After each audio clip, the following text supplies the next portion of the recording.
Lili mengetuk pintu ruangan manajer training yang tertutup. Masuk, terdengar suara dari dalam memberi perintah. Lili pun masuk. Seorang pria setengah baya duduk di belakang meja. Melirik Lili sebentar sebelum menunduk lagi. Menatap layar ponselnya. Lili ikut melirik. Sepertinya si bapak itu sedang membuka aplikasi lain. Lili memanjangkan leher. Benar saja, manajer itu membaca L*ne Today. Selamat pagi, Pak, sapa Lili. Sang manajer mengangkat wajah dan dua alisnya bertaut. Pagi, siapa ya? Lili meneguk liur. Saya karyawan baru, Pak. Oh, untuk bagian housekeeping ya? Housekeeping? Maksudnya Lili? Hahaha, tagar sisi jahat tertawa dengan jahat. Wajah Lili menggelap mendengar pertanyaan itu. Susah payah ia berdandan sebaik mungkin menampilkan sosok wanita anggun. Namun profesional malah dikira calon karyawan baru bagian housekeeping? Tunggu dulu. Lili melirik penampilannya yang terbias di dinding kaca ruang manajer itu. Rambut lurus alaminya yang panjang tergelung rapi membentuk sanggul kecil di belakang leher. Tak ada hiasan.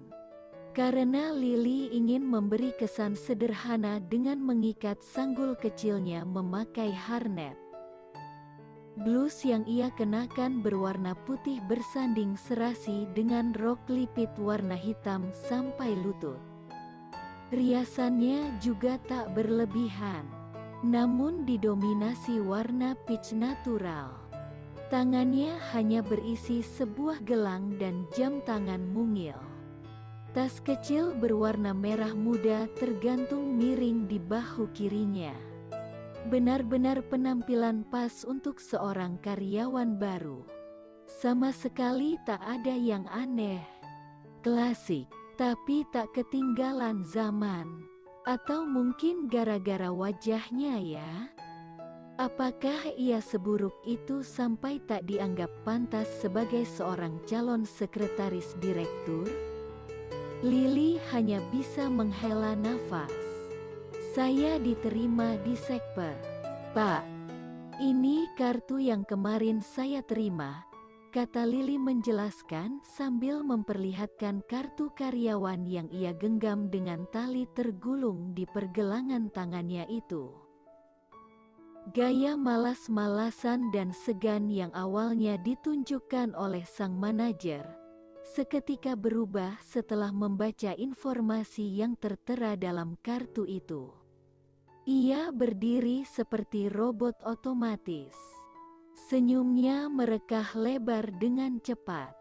Tak ada lagi kesan bosi. Hanya ada wajah ramah yang penuh simpatik. Oh, Anda rupanya Mbak Lili kan, tebaknya. Ya iyalah. Tadi kan sudah melihat kartu karyawan Lili. Baik, maaf ya. Saya tadi sibuk banget.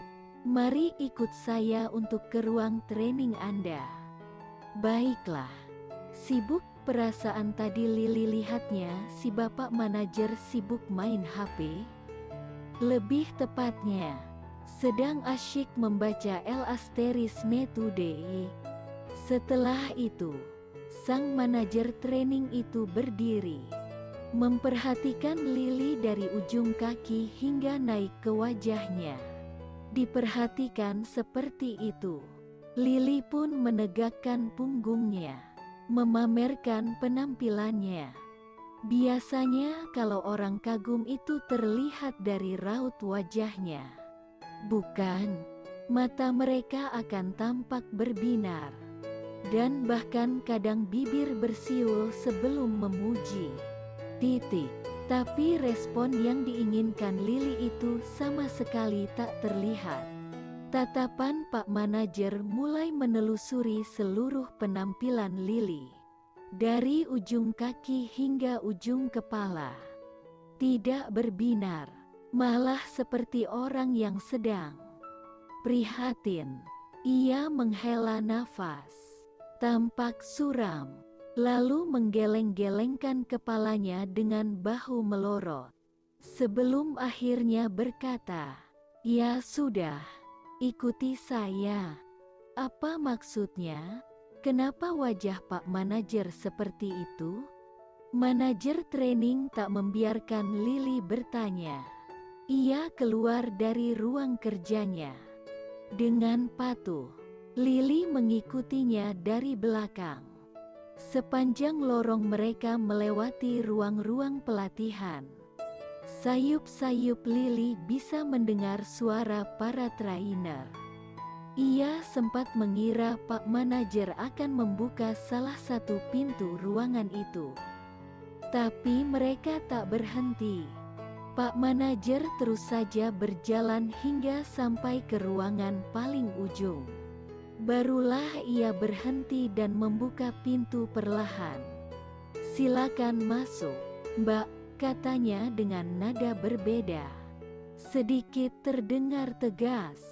Ragu-ragu, Lily melangkah masuk.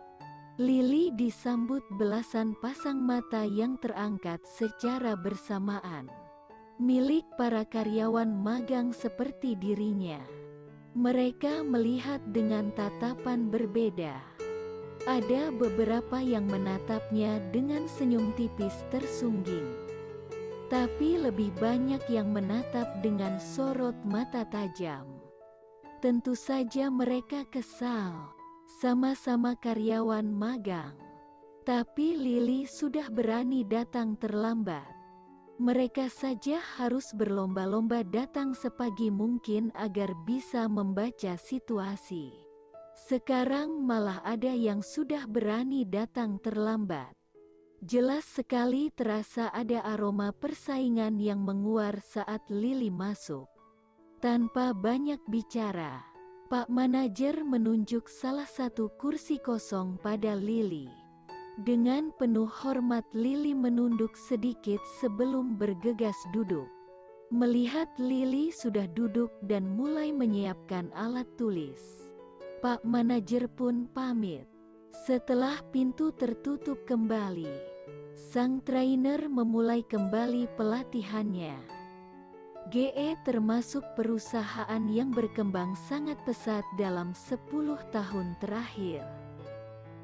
Krisis ekonomi yang melanda Indonesia di tahun 1998 justru menjadi tombak awal berkembangnya grup perusahaan ini. Karena manajemen perusahaan konstruksi ikut terkena imbas dari krisis moneter saat itu. Presdir saat itu, Muhammad Al-Farizi, melakukan manuver dengan membuka usaha pemasaran kerajinan ke luar negeri. Harga rupiah yang jatuh justru membuat ekspor kerajinan Indonesia menjadi laku keras di pasaran dunia. Mengingat hubungan bisnis yang sangat kental dengan customer luar negeri itulah, tidak heran GE menerapkan aturan ketat dalam memilih karyawannya. Hampir semua karyawan harus mengikuti training perkenalan minimal 3 bulan. 3 bulan untuk perkenalan peraturan dan kebijakan perusahaan. Berbagai departemen dan ruangan di gedung GE. Hingga mengenali seluruh karyawan yang jumlahnya nyaris 200 orang. Itu hanya karyawan tetap, tidak termasuk karyawan dari lini bawah atau para subkontraktor. Mungkin inilah yang menyebabkan suasana tegang dan kaku sudah menyambut bahkan sejak awal training seperti ini. Tidak seperti perusahaan Lily yang lama. Perkenalan dilakukan sambil bekerja. Dengan tubuh kaku, Lily memilih tempat duduk paling belakang yang masih kosong. Ia bisa merasakan belasan pasang mata sedang mengikuti setiap langkahnya sampai ia duduk. Tapi Lily berusaha tenang. Itu karena Lily cantik, itu karena Lily manis, tagar sisi baik mengingatkan. Iya Li, mereka hanya iri. Jangan takut, tagar sisi jahat juga ikut memberi semangat. Untungnya hari ini kedua sisi hati Lily begitu kompak menguatkan dirinya.